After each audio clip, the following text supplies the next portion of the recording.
Showtime.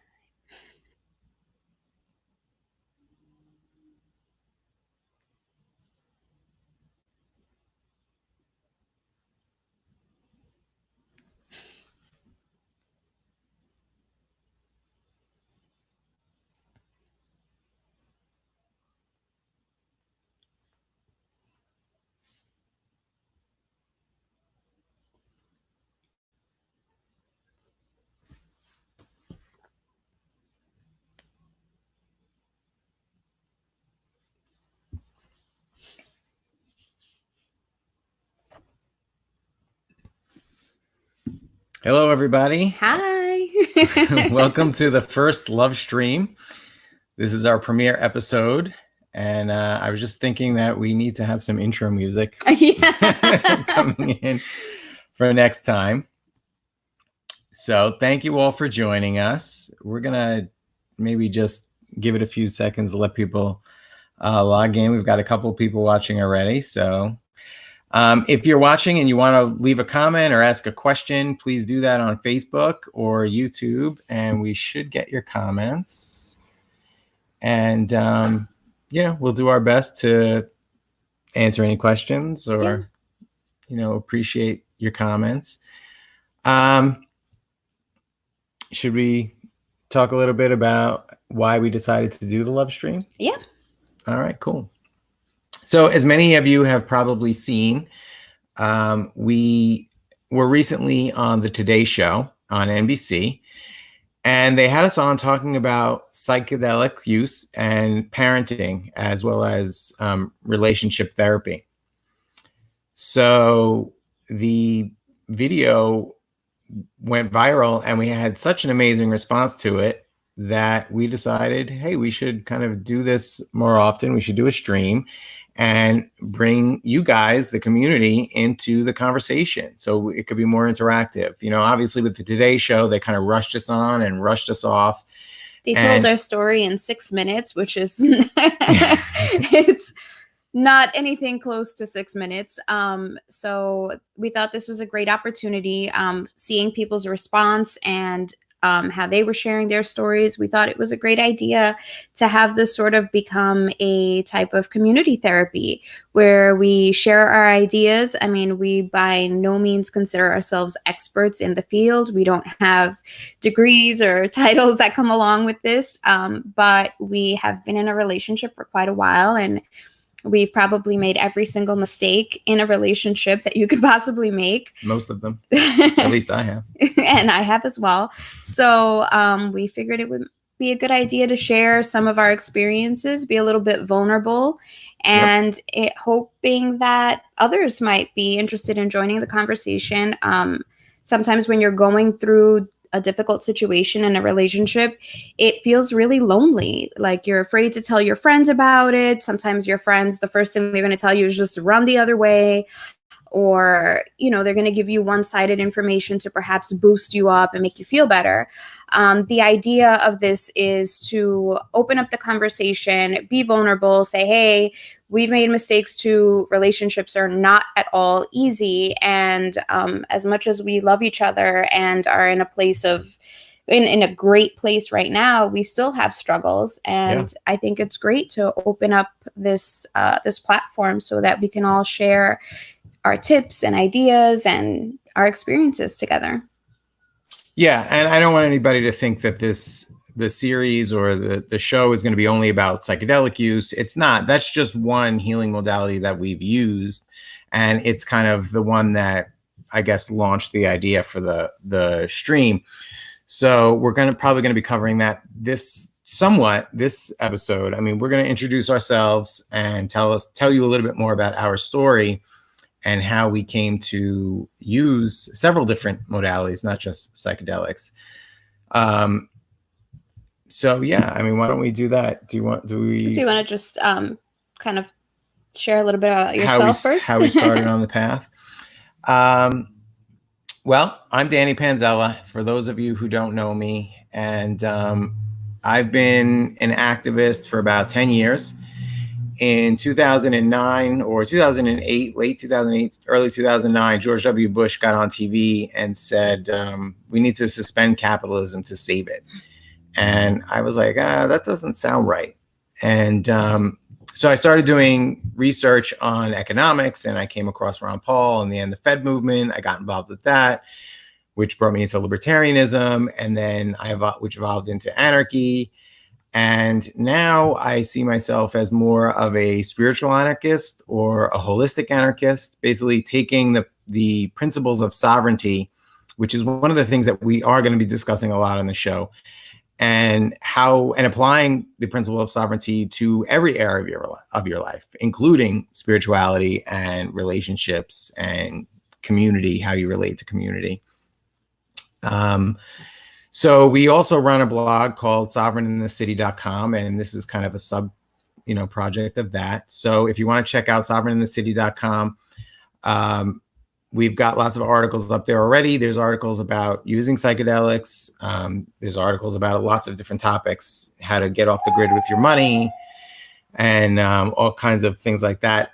We're broadcasting live from Brooklyn.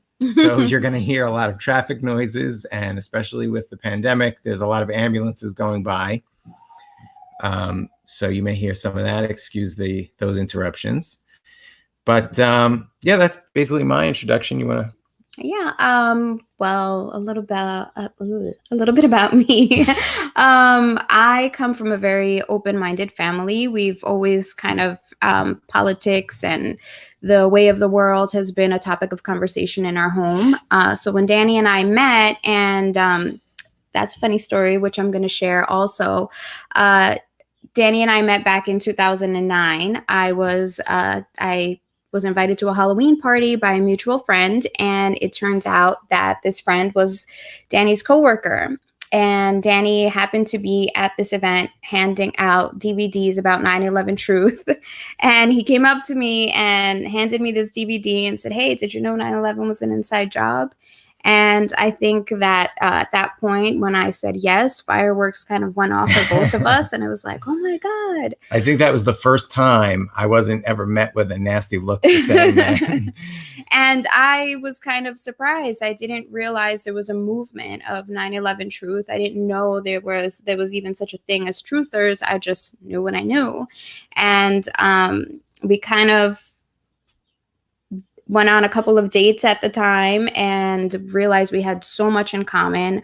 We had a lot of similar beliefs, ideas. One of the things he said in the car one day, we were on our way out to dinner, and he was like, "This is the first time I can get through a conversation without having to argue with somebody," because we just agreed on so many things. And I guess it would have seemed like this was the perfect relationship and everything would have been smooth sailing from then. But even back then in 2009, we had really terrible communication skills, and we ended up having a miscommunication. Well, just a little bit of background on that. We were both separated at the time. We were both previously married, and we were both separated at the time. And so Vanessa made a comment. Oh, I had asked her about doing something on the weekend. And she was like, "Oh, I'm going to do something with my family, and it's too soon after being separated for me to introduce you." So I was like, "Oh, cool. No problem. I'm not looking for anything serious either." And she was offended by that, and I guess thought I was just looking for something quick and easy, and ghosted on me, like literally just ghosted. And I mean, that just goes to show the level of the lack of vulnerability, right? Because it could have been easy to be like, "Oh, what does that mean?" I mean, just because I don't want to introduce you doesn't mean I'm not looking for a serious relationship. But I took that as like, all right, he doesn't want a serious relationship. Boom, I'm out. Well, to me, I just thought like serious at that point to be introducing to family. So It wasn't like I was saying I want to hit it and quit it. I was just saying, I'm not there yet either. So, I mean, that was just the first of many, many mistakes we would make in our relationship. We wound up going our separate ways for some time, and then reconnecting a couple of years later. Now I have a son. So when we reconnected. Yeah. And again, we reconnected with activism. It was Occupy Wall Street. And that's when we started getting to know each other again and reminiscing, I guess, on the things that we had in common, and later it developed into the relationship we have now. And despite all of the similarities and all of the amazing things we had in common, we still were struggling with our communication skills, with our defense mechanisms. We weren't fully, we were hurt from not just life in general or childhood traumas, but previous relationships. We were carrying the defense mechanisms that we acquired in those previous relationships, and it caused a lot of conflict between us.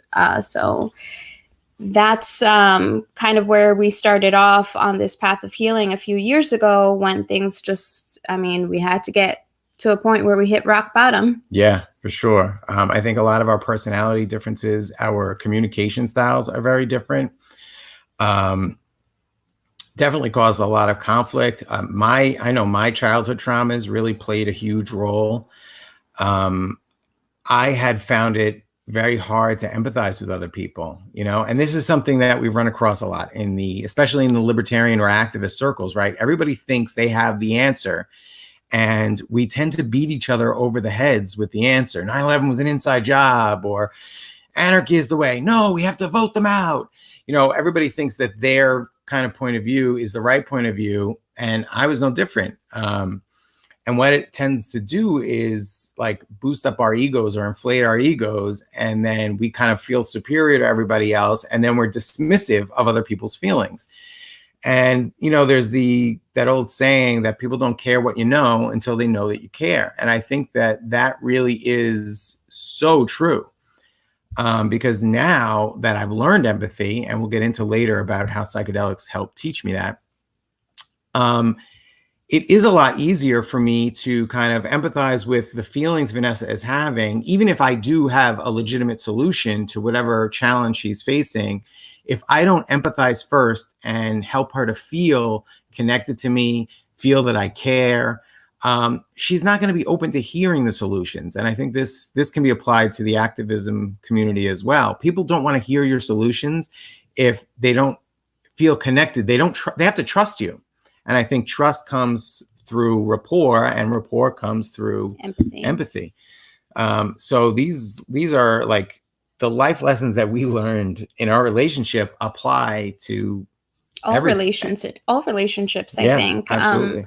And that was kind of the focus of the interview we did, which was about parenting. And I don't think we really went into this healing path with the emphasis on parenting. It was really just about becoming whole ourselves. The title of our blog is Sovereign in the City. And for us, even in our relationships, we had to learn to become sovereign beings within our relationship. I can't give to him what I don't have for myself, and vice versa. And until we learn to heal the aspects of our personalities and our lives that were really hurting, until we learn to identify them, really, because we haven't finished with the healing. Once we identify them, it's made our relationship a lot easier. And that's not to say that our relationship is perfect or easy in any way. We still fight. We still argue. But it's easier now to recognize those old defense mechanisms, those old patterns that we had, those old programs. Mm-hmm. And sometimes it's exciting. Sometimes we have arguments, and even in the middle of it, I can say, all right, well, this is another opportunity. We're going to figure something out. Even if I storm out of the room a few minutes later, I'm thinking, all right, well, this is a learning opportunity in some way. We just have to get over the stubbornness that we're both experiencing and start putting our defense mechanisms down. It was really hard for me in the past to open up and to just be vulnerable. I think vulnerability is one of the things I'm learning a lot more now. Which is understandable, because I was just yelling at you to just do it the way I'm telling you to do it, and you won't have a problem. Stop feeling that way. Yeah. Right? So it's kind of hard when somebody's yelling at you to be vulnerable with that.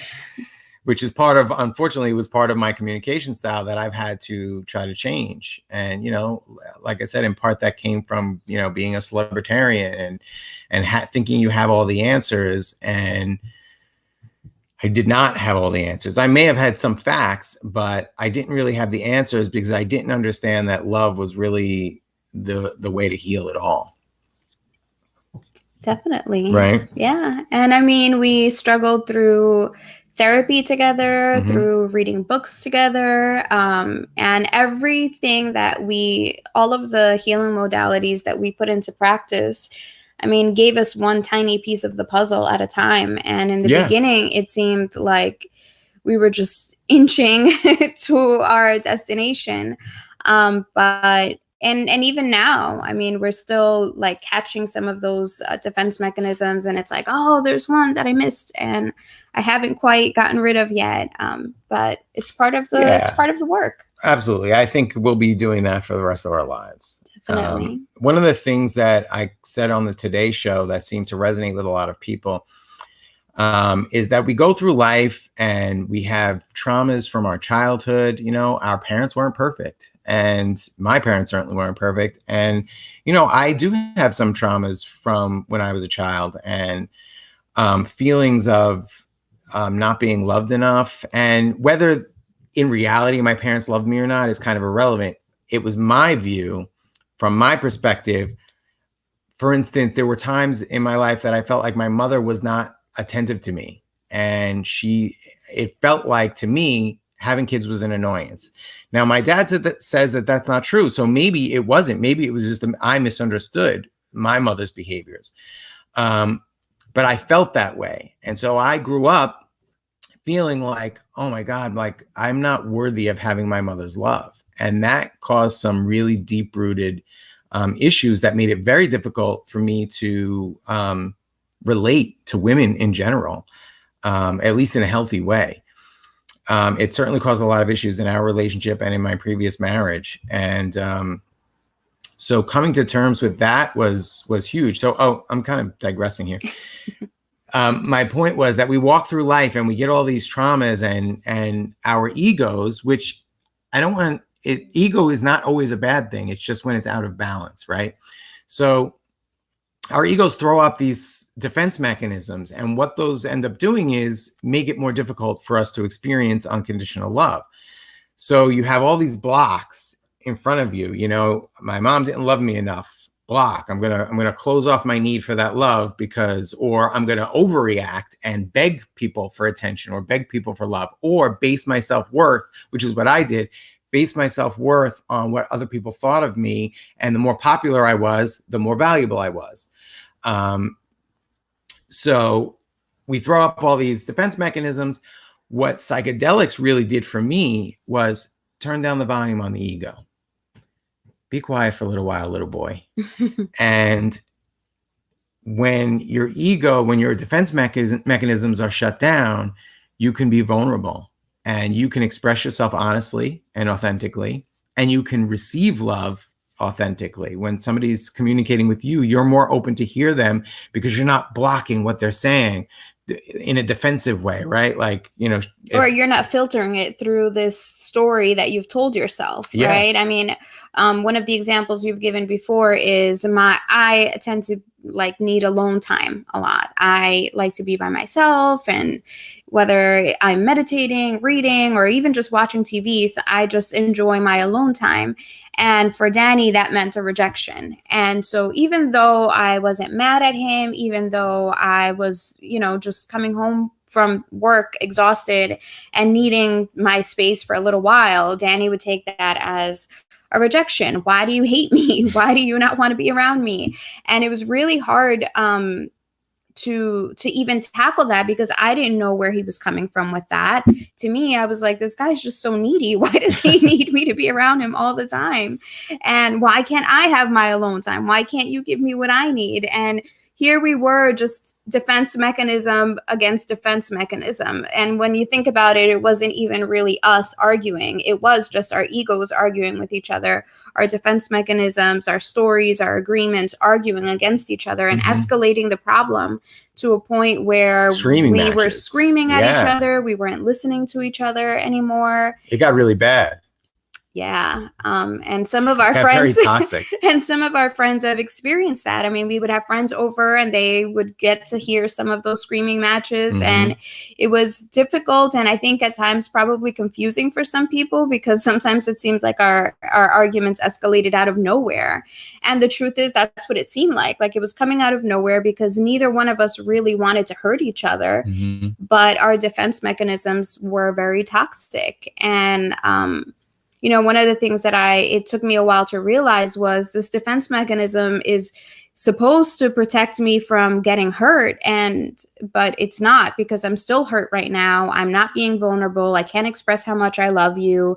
I can't express how much I want you to be around me, or even not be around me in the moment, because I'm afraid of saying anything. And that's You're afraid to set the person off. Yeah. And I feel like this is probably a really common problem in a lot of relationships. Yeah. We tend to hide the things that we want to say. We're afraid to say them. And then we resent the other person. Right. So then now he doesn't even have to tell me that he doesn't want me to have alone time. I just won't take the alone time, and then I'll just be mad at you for it. Yeah. And then there's no explanation for it. There's just that. I'm like, why is she walking around here so moody? All she wanted to do was watch How I Met Your Mother by herself. But I mean, those are things that took forever to realize. And, they're simple things that, I mean, sometimes we think like, why didn't we realize this earlier? Yeah. And so one of the things for me that MDMA especially and psilocybin mushrooms help teach me empathy by helping to teach me how to turn my ego down. So MDMA is for those who haven't taken it, it gives you this very kind of pure feeling of love. Like it just takes down your ego. And I think it allows, it increases your serotonin. So it's like the bliss hormone or neurotransmitter or whatever it is, scientifically speaking. And so you just feel blissfully in love. And so, this is why people take it at clubs and they dance, and, it's like a physical sensation. But the way we went about it was more in kind of like a ceremonial way. Like, we didn't take it and just, party or even make love on it. We took it and then we would discuss whatever issues we were having. And because it helps you to be vulnerable, we were able to say things to each other that we were afraid to say when our egos were like full on. But the great thing about it is that it actually does teach you how to do this even when you're sober, right? So now you kind of see, like, we have this experience, and it's not like, oh, you're so high, you don't know what's going on. You have this experience and you're like, oh, wow, I expressed how much I love you and how much I appreciate you. And you expressed it back. I'm safe here. I'm safe in this relationship, and we can connect. And, now we don't even need it. Right. So it taught us how to do this. Psilocybin mushrooms did the same thing. Every time you take it, it kind of gives you another piece of the puzzle, or makes it a little bit easier for next time. But you do still have to, when you're not tripping, you still do have to exercise like consciously.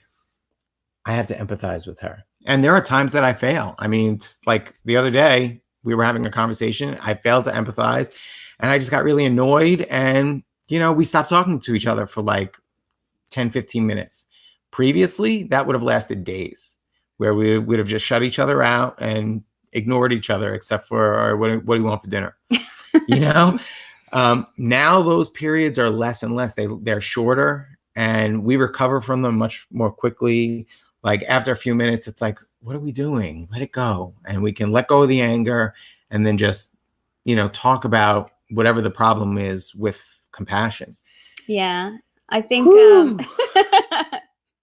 it's funny because a video just came up in my Facebook feed, a Facebook memory of a rant I did on Instagram about cops. And I was so angry, and I'm like screaming into the video. And I watched it today, and I was like, wow, like, it made me emotional. I'm getting emotional right now. Think about it.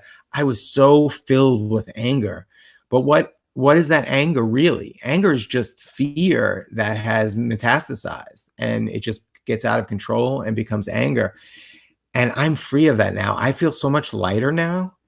it's such a beautiful thing. And to not have that in our relationship anymore is just, we're so much more at peace.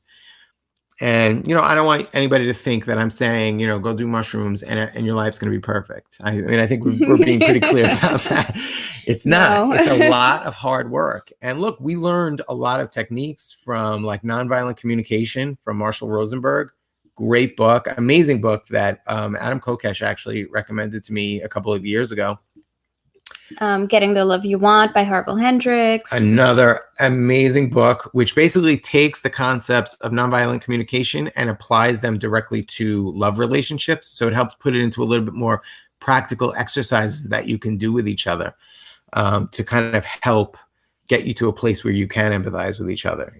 And even to heal some of those past traumas, like childhood traumas, working together as a couple to heal those traumas. One of the things, especially from Getting the Love You Want, was learning to identify the fact that we choose our partners based on the traumas that we have. It's really interesting once you start to pay attention to that.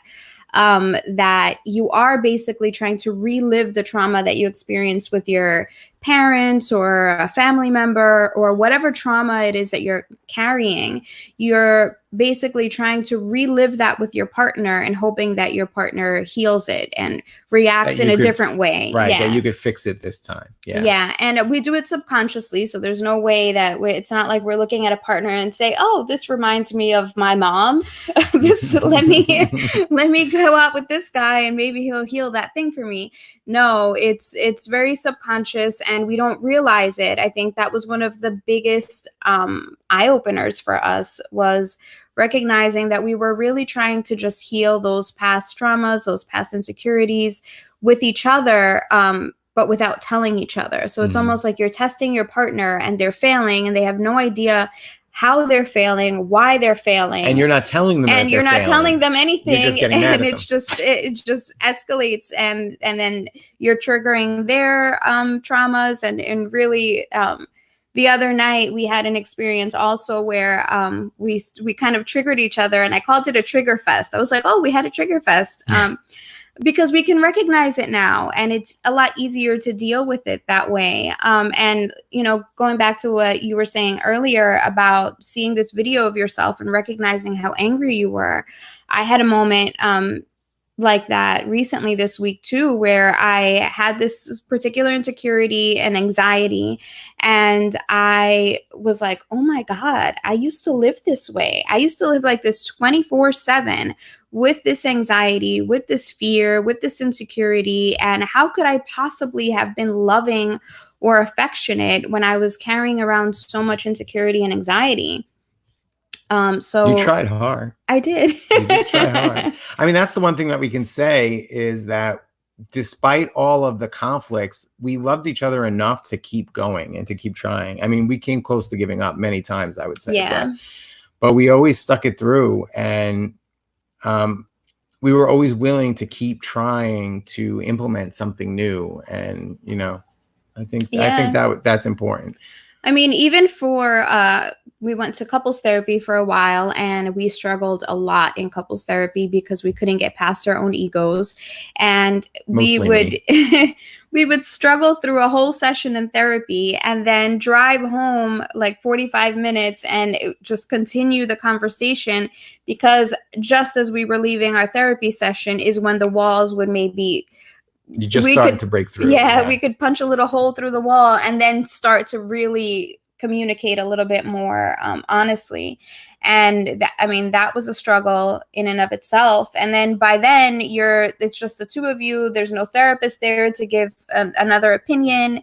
And it was really hard. But even with the therapy, I guess that's what we mean with the psychedelics don't just magically cure everything. There's so much work that goes along with it. And we prepared for a long time to even take the psychedelics. We prepared after the psychedelics. We took care of our integration process. And even now we're still integrating our trip from Peru, which was back in April. It's been almost a year ago.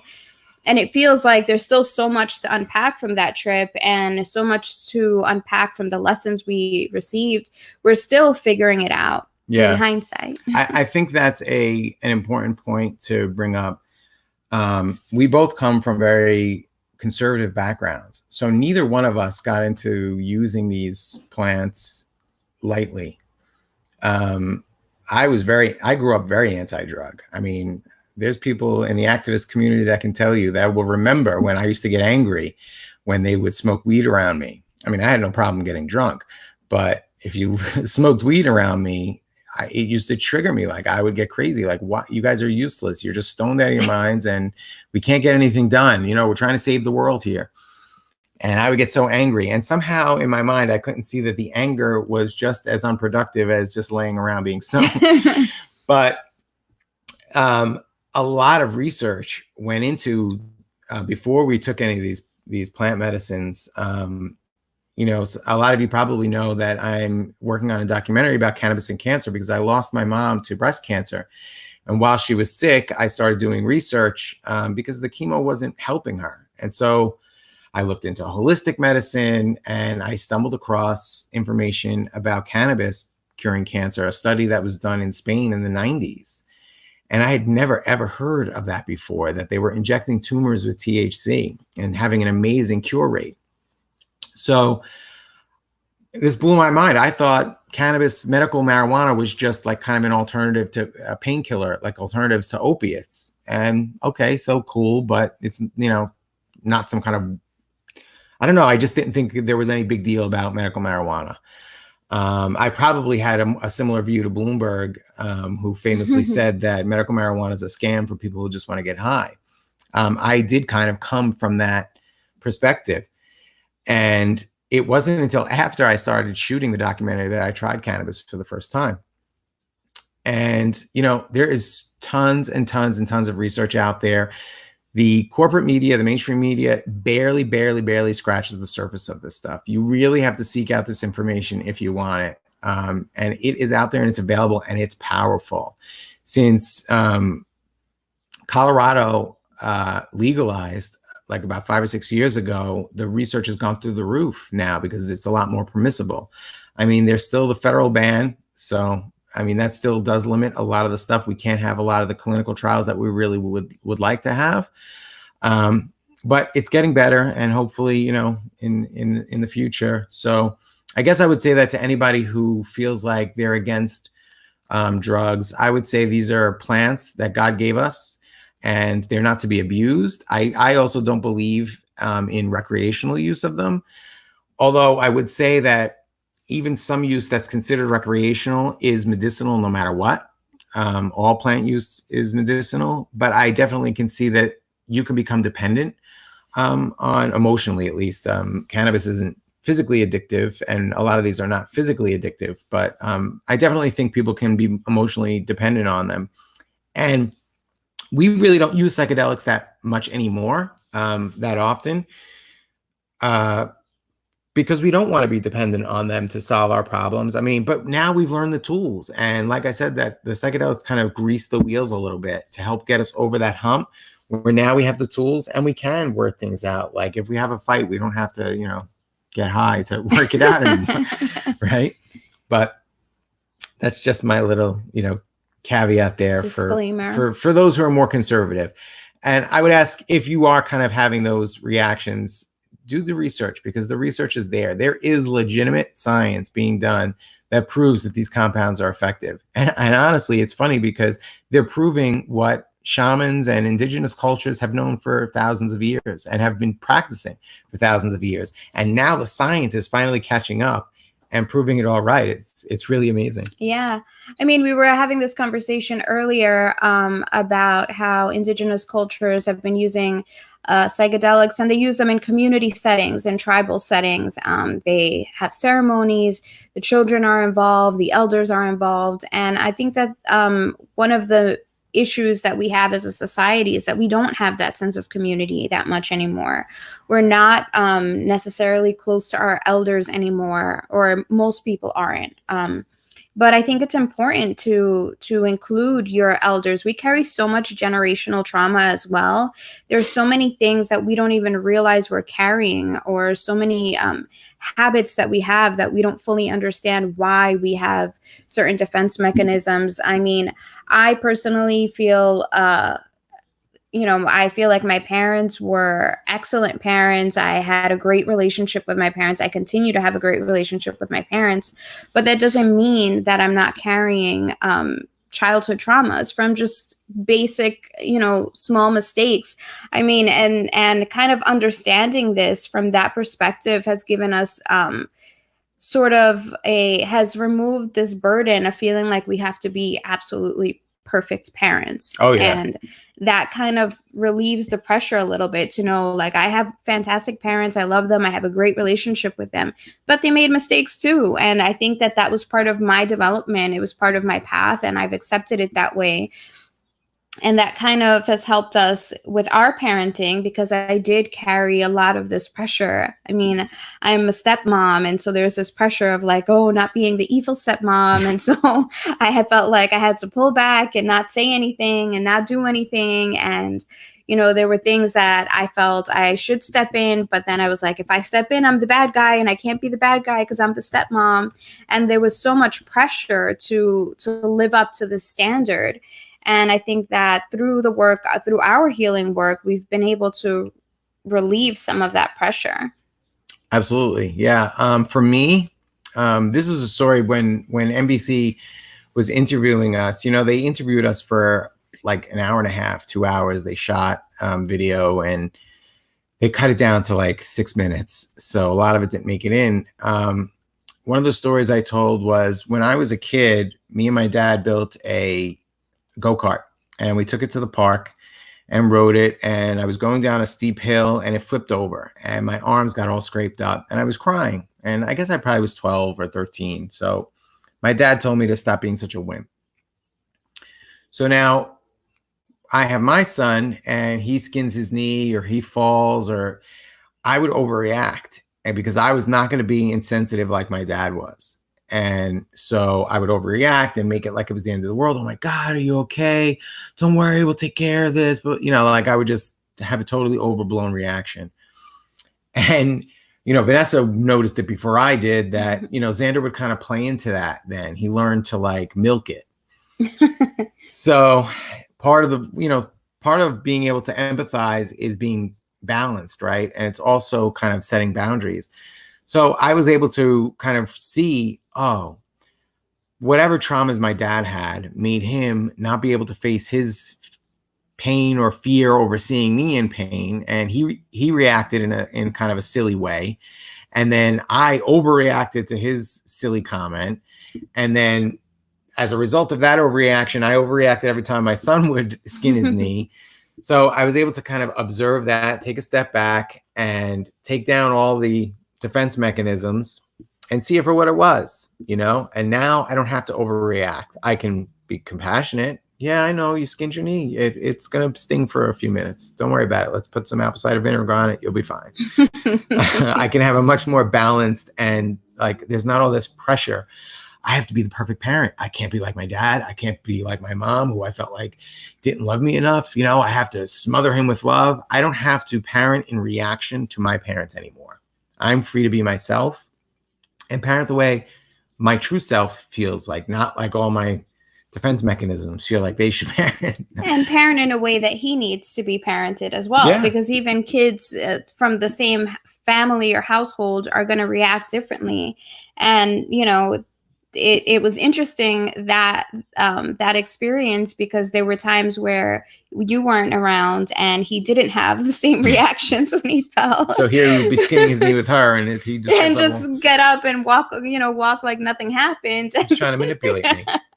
Well, he was playing into your narrative also. In some ways, he may have thought he was giving me something that I needed. Like I needed to father him, and so he would like play up the injury so that I would be able to coddle him because I needed it. That's possible, right? Like it's crazy to think about the depths that these things can kind of layer on top of each other. And it's also pretty cool because now we have these conversations with Xander. It's he's 9 years old, so we can have the conversations about the way we parent, the things that we say to him, and it's an open dialogue, which I think is pretty cool.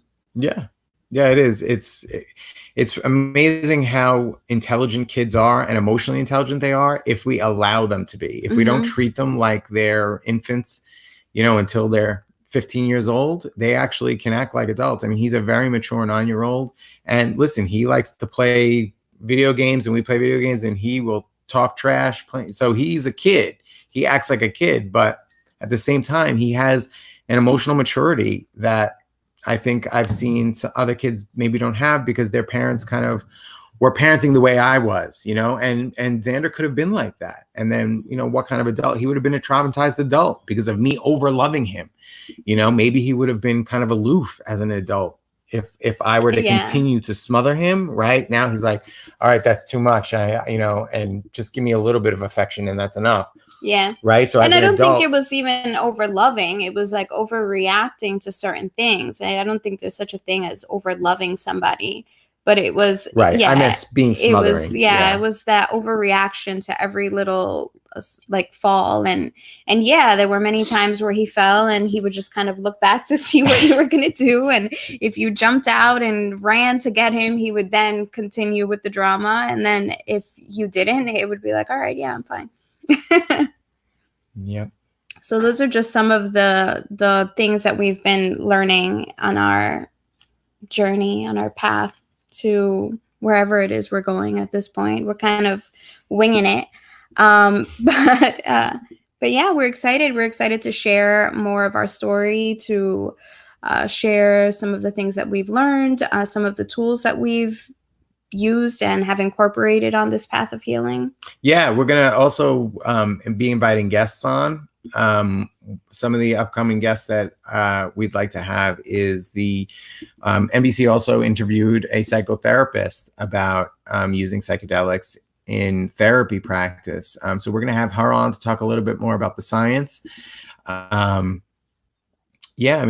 Hopefully we'll have a lot of exciting guests. So it's not just going to be us talking at you all the time, and we want you to interact. So please, comment on Facebook and we will answer the comments or talk about topics, make suggestions. We'd love to hear your ideas. We really want it to be like a community discussion. So if you want to come on as a guest, let us know. If you have something you'd like to share, something that helped you in your relationship or as a parent or just even in your own development, we would love to have you on to talk about it. We would love to learn something new. Like Vanessa said before, we're not experts. We're just sharing what we've been through and what worked for us to help us heal ourselves and our relationship. And we hope that somebody can take something of value from this. And if you can be inspired, awesome. And if you have something to share with us, we want to partake in that as well. Yeah. And I think that it's a good opportunity for us to work together as a community to be vulnerable. We live in a society where we kind of all suffer in silence in some way or another. And I mean, the mental health in our country and our society in general is not at its best right now. And I think it's because we're all so distant and we rely on social media. And what do we put up on social media? Our great moments, our achievements, our happy moments. And not many of us are willing to be vulnerable out there and say, hey, I'm really struggling through this situation. I'm struggling with my relationship. I feel like my partner's not listening to me. I don't know what to do. We're afraid to be vulnerable. And what we're hoping to create with this space is a platform so that we can share these struggles as a community and help each other. I mean, there may be times where we're struggling through something and we might just go out there and share that with you guys and hope that maybe somebody's had a similar experience and can provide some insight or some tips or a different perspective. Even if you haven't gone through it, you might have a different perspective just because you're an outsider looking at the situation. Sometimes when you're in a situation, it's really hard to look at the bigger picture. You're just kind of stuck in your perspective and you feel like the world's crumbling around you, and it may not necessarily be the case. So we hope to kind of create this space for for us to share those things and be vulnerable with each other. Yeah, bring it on. I think one of the interesting things about what's going on now with this whole pandemic situation is that people are really being tested to their mettle is being tested, right? So a lot of people are like really shining and like, I'm at peace. I'm filled with love. I'm not worried. I don't fear death. So I can have a very peaceful, like, peace in the midst of the storm, right? And then there are other people that are totally submitting to their fear. They're totally crazy. Now, I'm not saying we should be flippant about the pandemic. I understand that it is a serious disease. My brother had it. Luckily, he was very sick. He had a flu. I mean, not hospital sick. They sent him home, but he had like a rough flu for a couple of weeks. And he's over it now. He's fine. But it was very uncomfortable. So I'm not in any way trying to minimize the virus itself. I know there's plenty of conspiracy theories that I have about it. I don't know the origins, whether it's natural or man-made. I don't really think it's even relevant, actually. But I think what's happening is that you're really being faced with how you're going to respond in the face of a threat that it basically knows no boundaries, right? There's really no way to stop this. The only thing we can really do is make sure our immune systems are functioning the best we can, eat healthy, lots of vitamin C, elderberry, whatever natural remedies. I mean, we're into holistic medicine, so we prefer natural stuff. Keep your body functioning at optimal levels, and that's the safest you can be. But even healthy people are getting sick, so you may still get it. But how are you going to handle the stress? How are you going to handle the fear? Like how are you going to respond to the unknown? The unknown, yeah, because it can get anybody, right? This is where people are really being tested, and I think a lot of people are being pushed kind of to rock bottom in a way. And they're going to realize the same way I realize now that when I was so angry, ranting about cops on Facebook, that me having that anger constantly inside, the stress levels was not sustainable. I would have not been able to stay healthy if I continued in that direction. I think people are going to have the same kind of realization when it comes to fear and stress about these pandemics or whatever it is, government tyranny or any of these things. Stress is just going to lower your immune response. It's going to give you a greater chance of getting sick. So I encourage you to do whatever you have to do to try and keep your center, pray, meditate, whatever you feel, whatever tools you have that you feel can help you stay relaxed. And you know what? Cannabis can help with that too. And there's nothing wrong with that. Our society has no problem with people drinking wine. You've seen a lot of the memes now. Everybody's doing drinking games on Facebook during social distancing. And it's like they're yelling at people not to go out, but then they're going to do drinking games to lower their immune system. It's kind of backwards. But cannabis is a safe way to kind of medicate your stress levels down a little bit. And I think, it's a great alternative. It's certainly a healthier alternative to alcohol. And if you don't like to smoke, which I really don't like smoking at all, but edibles are a nice way to give you a nice relaxing, high that keeps your stress levels down. And, you don't have to take anything into your lungs. So that's just my little tip. Do you have any advice for people? Right now, I do think that people should work on finding ways. I think this is a great opportunity for all of us. We're in New York City where everything is super rushed, and the rush hour is all day long, I think, in our area. People are always busy. There's not enough time for anything. And this is a moment where everything kind of just stopped. And guess what? the world didn't completely fall apart. There are, I agree, we have to take our precautions and stay safe as much as we can. But again, we don't have full control over anything in the world. And so I think it's a time for us to kind of look within and find our peace, be at peace with ourselves. I think it's a great opportunity. I mean, for us, this is this live stream or Lovestream has been in the making for some time now. We've been talking about doing this for a long time, and you know what? It took the pandemic to birth it. So we're grateful for that. Yeah. Obviously, it doesn't mean we're not considerate of those that have gotten sick or those that have passed. It's obviously it's a stressful situation for many people, and I think now is the time where we have the opportunity to look within, find the coping mechanisms that are best for us. There's obviously, I don't want to judge those that are drinking throughout the pandemic. If that's your way of coping, it's completely understandable. We were there for a really long time. I mean, had this been happening a few years ago, we would have stocked up on a whole bunch of alcohol, and but we would have been fighting and throwing things at each other while most likely. Yeah, no doubt. Most likely. Right now, we're definitely in a place where we're cooped up together and we're having fun. Yeah. We're playing a lot of video games together. We're playing video games. We're working on art together. That's true. We're talking about things.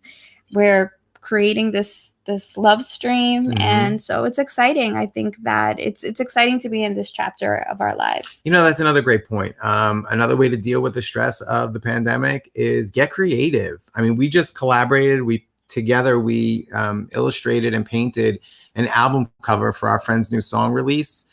And it was I really enjoyed it. Yeah, it was I had a lot of fun doing it, and doing it together and collaborating together, I think was really cool. So maybe you can find a project, it doesn't have to be necessarily art, but whatever, build something that you can do with your spouse or your kids or whoever. Just get those creative juices flowing. And that's also a great way to relieve stress. Yeah. And deal with. Stay distracted. I mean, if we sit around watching the news all day, we're all going to get paranoid and upset and stressed. So turn off the news, please.